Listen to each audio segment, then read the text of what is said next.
pelaksanaan sistem masyarakatan itu harusnya banyak dilakukan di luar lembaga masyarakat, ya di masyarakat itu sendiri.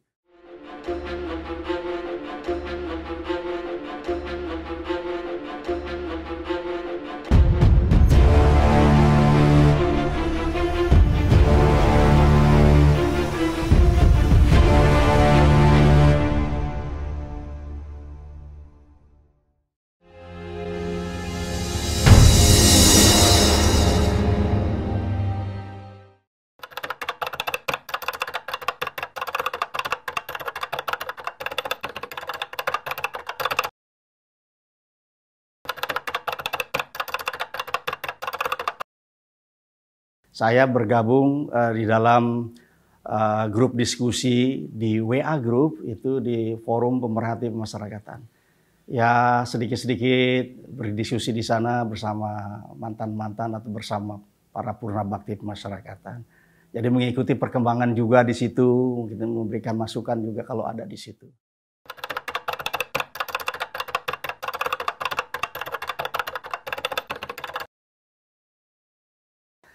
Saya perlu ingat-ingat dulu nih, banyak juga, tapi ya mungkin satu hal yang lebih ringan sajalah. Pada waktu saya jadi direktur registrasi dan statistik, juga merangkap sekretaris PLT, sekretaris Ditjen Pemasyarakatan, saya merasakan bahwa ada kendala-kendala tentang sistem informasi pemasyarakatan. Mana kendala-kendala itu sangat dirasakan, sehingga secara umum itu penetapan kebijaksanaan, kemudian membuat perencanaan, kemudian pembinaan ke daerah itu sangat terkendala. Setelah era itu, pemasyarakatan menjadi era informasi. Yang dulu pelaporan itu masih konvensional, masih manual. Laporan diketik, ngisi formulir, kirim, nanti kalau nyampe ke kantor pusat, kalau enggak kecemplung di laut dan sebagainya. Sehingga laporan data itu, kalau kita minta data aktual sekarang, yang ada lengkap itu data 4 bulan atau 5 bulan yang lalu. Oleh karena itu ketika ada tawaran bantuan dari suatu NGO, itu nasib kita lah pada waktu itu, keberuntungan dari The Asia Foundation, Pak Leo waktu itu pimpinannya, menawarkan. Saya minta 2 hal pada waktu itu.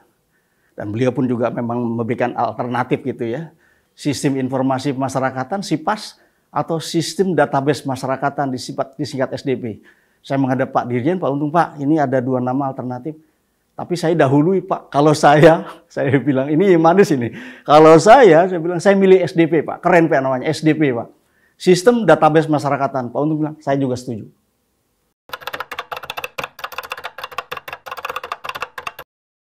Menurut saya paling krusial adalah bagaimana menyampaikan ataupun mengadvokasi masyarakat tentang pemasyarakatan itu, bahwa pelaksanaan sistem masyarakatan itu harusnya banyak dilakukan di luar lembaga masyarakat, ya di masyarakat itu sendiri.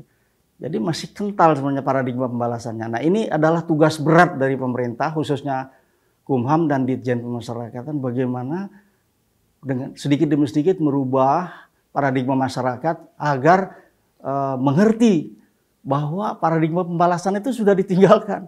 Kita paradigma pembinaan, pembimbingan, sehingga pembinaan pemasyarakatan khususnya di luar itu bisa berjalan dengan baik.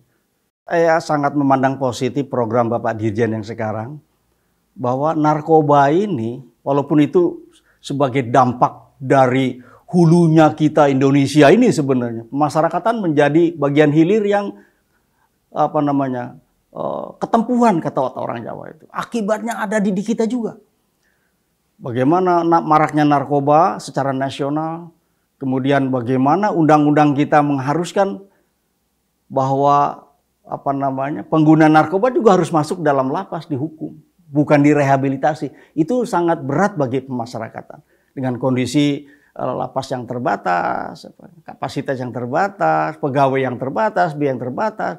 Kita tidak punya ilmu yang cukup untuk rehabilitasi, sarana prasarana dan sebagainya. Menjadi permasalahan bagi pemasyarakatan sebagai suatu institusi. Sehingga terjadi selalu belakangan ini berapa tahun ledakan-ledakan karena pelanggaran dari narkoba ini. Jadi program Pak Dirjen untuk memindahkan antara lain untuk mengatasi masalah narkoba ini dengan memindahkan bandar-bandar narkoba itu cukup strategis. Sehingga menjadi suatu kartu truf yang cukup strategis. Sehingga mereka tidak bisa bergerak leluasa di suatu lapas atau di mana-mana sehingga membuat kisruh lapas. Media itu, kita menjadi bulan-bulanan media, ini lapas jadi pasar narkoba. Dengan itu mereda maka menjadi baik, berangsur-angsur nama kita dan situasinya memang menjadi kondusif tadi.